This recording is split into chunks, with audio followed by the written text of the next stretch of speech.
नमस्कार, बिहार मिथिला न्यूज़ में आपका स्वागत है। मैं हूं मनोज। देखिए, एक स्लोगन है जो सब कहते हैं, एक मकान बार बार नहीं बनता।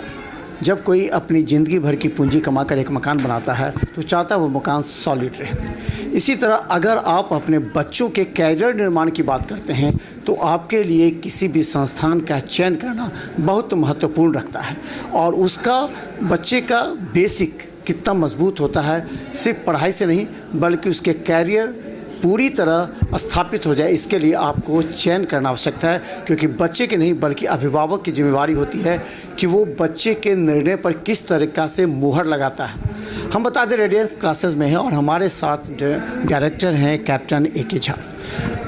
एक चीज़, आप कैप्टन थे, आपने इस क्षेत्र में आप कैसे आए, क्या इंटरेस्ट था और क्या सोच के आप आए? पहले अपना परिचय दे दीजिए। मेरा नाम कैप्टन आशुतोष कुमार झा है और मेरा गांव जो है बड़ी तरौनी है, दरभंगा ज़िला में ही है।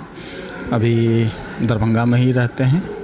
और जैसा कि आपने बोला कि इस क्षेत्र में कैसे, जबकि मैं कप्तान था जहाज़ का, वर्ल्ड के सबसे बड़े जहाज़ों में, वर्ल्ड की जो सबसे बड़ी कंपनी है उसमें मैं कार्यरत था नौकरी छोड़ने से पहले। लेकिन शिक्षा से लगाव, मतलब शिक्षा ये काम क्यों कर रहे हैं, तो इसका मतलब बहुत ही सीधा साधा एक उत्तर है कि हम जो वहाँ पहुँचे उसमें तो सिर्फ़ और सिर्फ शिक्षा का ही योगदान है। हम लोग तो गांव में रहते थे, सरकारी स्कूल में पढ़े थे और उसके बाद पढ़ाई लिखाई में थोड़ा सा लगाव शुरू से था और पढ़ते गए। ऑल इंडिया रैंक 1 भी रहा हूँ मैं। भारत सरकार की संचार मंत्रालय जो परीक्षा लेती थी, जिसके थ्रू हम लोग मर्चेंट नेवी में ज्वाइन किए थे। उसके बाद इंग्लैंड जाके भी मैंने पढ़ाई करी, वहाँ भी मैं यूनिवर्सिटी टॉपर था। फिर दो बार मैंने सिंगापुर जा कर के पढ़ाई करी, वहाँ भी यूनिवर्सिटी टॉपर था। और जो कुछ भी मेरे पास है वो शिक्षा ने ही दिया है। ठीक है, धन है, धन से आपका रहन सहन बदल सकता है, लेकिन शिक्षा से आपकी सोच बदलती है। और वैसे भी कलयुग है, कलयुग में बहुत बड़ी कहावत है कि लक्ष्मी को अगर अपने पास रखना है तो सरस्वती को रखना कंपल्सन है, नहीं तो लक्ष्मी आपके पास परमानेंट नहीं रहेंगी। तो शिक्षा के बिना तो कुछ भी संभव नहीं है। और जिस शिक्षा ने मुझे सब कुछ दिया है, मुझे ही नहीं, मेरे परिवार को, मेरा जैसे छोटा भाई है वो IIT दिल्ली में प्रोफेसर है, एक छोटा भाई है इसरो में साइंटिस्ट है, सब लोग हम लोग गांव से ही पढ़े लिखे हैं और सब लोग सरकारी विद्यालय से ही पढ़े हैं। सबसे छोटा जो इसरो में है वो DAV का स्टूडेंट रहा था। हम लोग तो बिहार गवर्नमेंट की जो स्कूल थी वहीं से पढ़े थे। आप कहा जाता है कि कैप्टन थे। कैप्टन का मतलब किसी भी, जैसे आपने शिप को अपने हिसाब से ले जाते थे, किस दिशा में जाना है, कैसे उसका डायरेक्शन होता है, कैसे मैनेजमेंट होता है। ये क्षेत्र अब प्रोफेशनल हो गया पूरी तरह।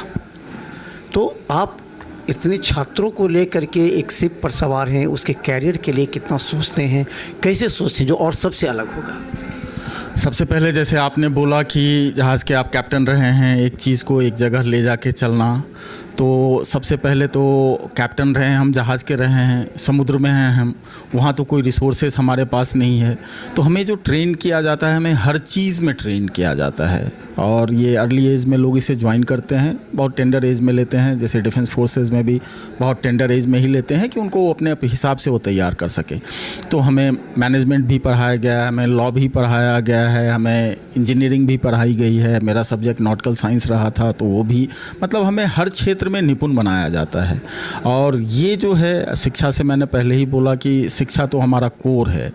तो ये जो रेडियंस रूपी जहाज़ है जिसको कि लेके हम लोग चल रहे हैं, तो भले ही मैं कमांड में हूँ, ठीक है, मैं कैप्टन हूँ और ओबियसली यहाँ का फाउंडर और डायरेक्टर हूँ, लेकिन उसके लिए तो एक अच्छी टीम की ज़रूरत होती है।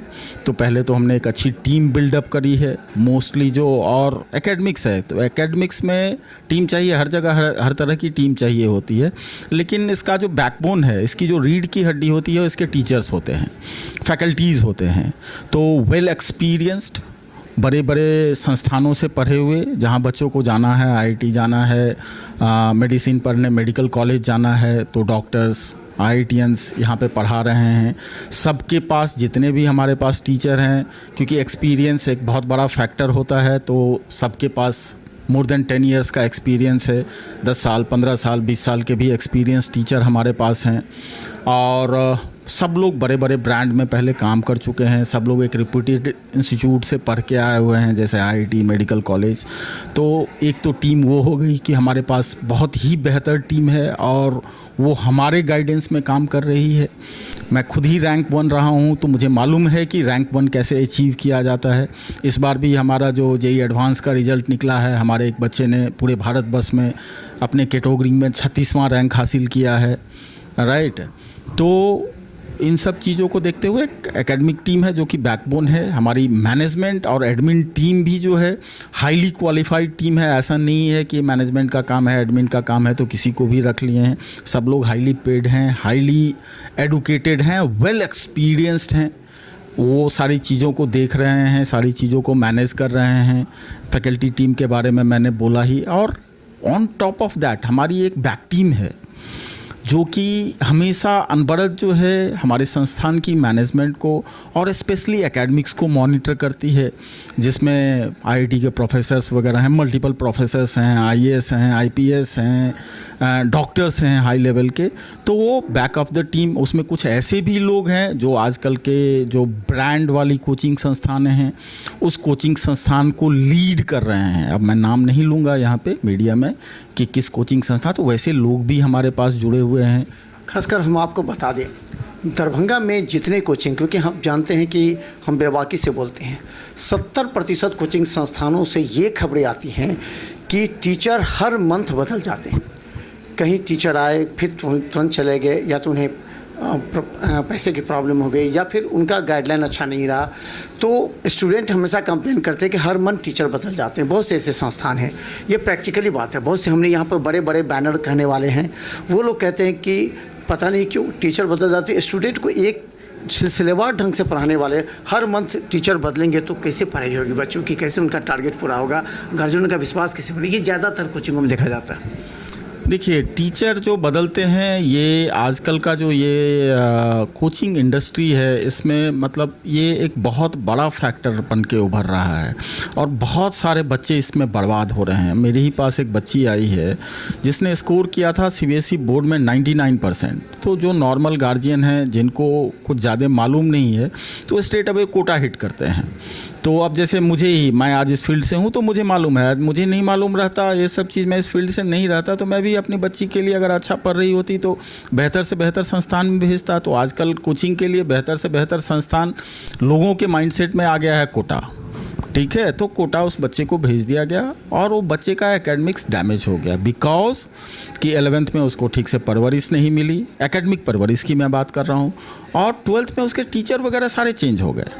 तो टीचर जो चेंज होता है उसमें 2 फैक्टर्स है।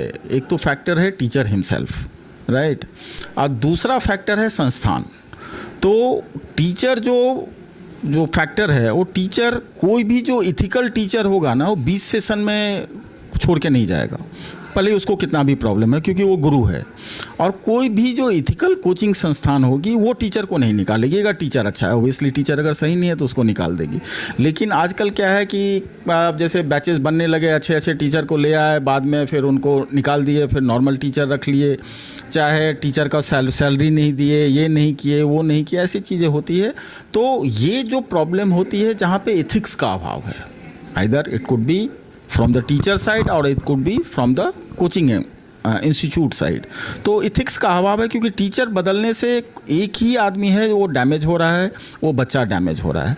और कोचिंग ये नहीं समझती है कि बच्चे के बदौलत ही कोचिंग है, क्योंकि बच्चा डैमेज होगा तो कोचिंग। हम आपको दिखाते रहेंगे, क्योंकि आप जानते हैं कि बिहार मिथिला न्यूज शिक्षा के क्षेत्र में ज़्यादा काम करता है।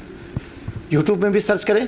इसके अलावा GTPL और सिटी केबल चैनल पर 24 घंटे मौजूद हैं। धन्यवाद।